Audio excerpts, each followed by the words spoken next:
The ongoing scandal over leaked text messages from a group of young Republicans continues as Vice President and couch enthusiast J.D. Vance just rushed to defend them. And even for a racist Care Bear with no sense of shame like J.D. Vance, this one is low. I'm David Reddish. Welcome to Occupy Democrats. In case you missed it, yesterday the online magazine Politico ran a story in which it examined thousands of text messages exchanged in a group chat amongst a group of prominent young Republicans, as well as several lawmakers and Trump administration officials. The offensive views expressed in those chat messages plummet to a level of disgust seldom seen in the United States, even under Donald Trump. We will let MSNBC fill you in.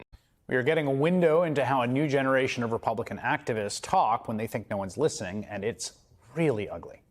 Politico obtained more than 7 months of Telegram chat messages between about a dozen young Republican leaders in New York, Kansas, Arizona, and Vermont. Now, MSNBC has not independently reviewed those messages, but what Politico published today shows the conservatives openly praising Adolf Hitler, making celebratory jokes about gas chambers and slavery and rape. For example, when the chair of Arizona Young Republicans asked if the New Yorkers in the chat were watching an NBA playoff game, New York State Republican Chair Peter Junta responded, "I'd go to the zoo if I wanted to watch monkeys play ball." We should note that when Politico asked for comment, the Arizona Young Republican chair declined. Junta claimed the release of the chat is part of, quote, a highly coordinated year-long character assassination led by an opponent, I think a kind of internecine opponent, a fellow conservative. Out of 28,000 messages obtained, Politico identified 251 bigoted epithets in the chat. There were many more outrageous examples of racism, sexism, anti-Semitism, homophobia than we could or would want to repeat here. Here's the thing. These are not we're not talking about kids here. The age limit to the group was 40. Many chat members work inside government or party politics. One's a state senator. Another works in Trump's small business administration. Politico reports that since they began making inquiries, at least 4 members of the chat have lost their jobs or had job offers rescinded. Disgusting, isn't it? Oh, it gets even more revolting. Stick around, though. You will want to see this. Following the publication of the Politico story, Chuck Schumer, leader of the Senate Democrats, who also happens to be Jewish, had some thoughts. And it's awful, it's revolting, it's disgusting, it's obnoxious. It's the kind of garbage the worst kinds of people say when they think no one is watching. If this report is accurate, every single Republican leader from President Trump on down ought to condemn these comments swiftly and unequivocally. The board of the Young Republican National Federation has also released a statement reading in part, quote, "Those involved must immediately resign from all positions within their state and local Young Republican organizations." It's good to see someone in Washington calling out this slime instead of trying to defend it, or worse, agree with it. If you're a regular viewer of our channel, and if not, subscribe right now, why don't you? If you're a regular viewer, you know that Donald Trump and the Republican Party have a real problem with racists, anti-Semites, homophobes, and yes, even Nazi sympathizers infiltrating their party.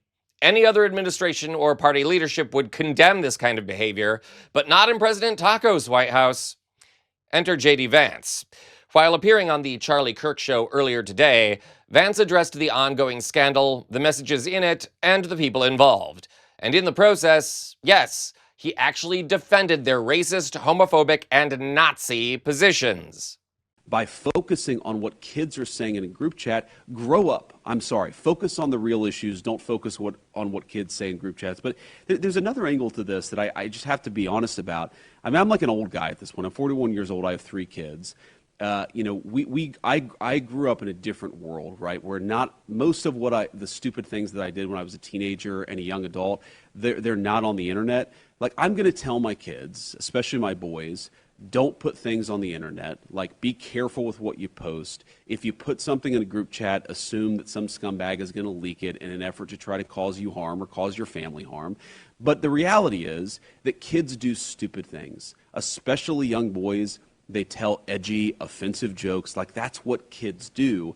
And I really don't want us to grow up in a country where a kid telling a stupid joke, telling a very offensive stupid joke, is cause to ruin their lives. And at some point, we're all going to have to say, enough of this BS. We're not going to allow the worst moment in a 21-year-old's group chat to ruin a kid's life for the rest of time. That's just not okay. Like, we live in a digital world. This stuff is now etched in stone online. We're all going to have to say, you know what? No. We're not doing this. We're not canceling kids because they do something stupid in a group chat. Seriously, dude? Seriously.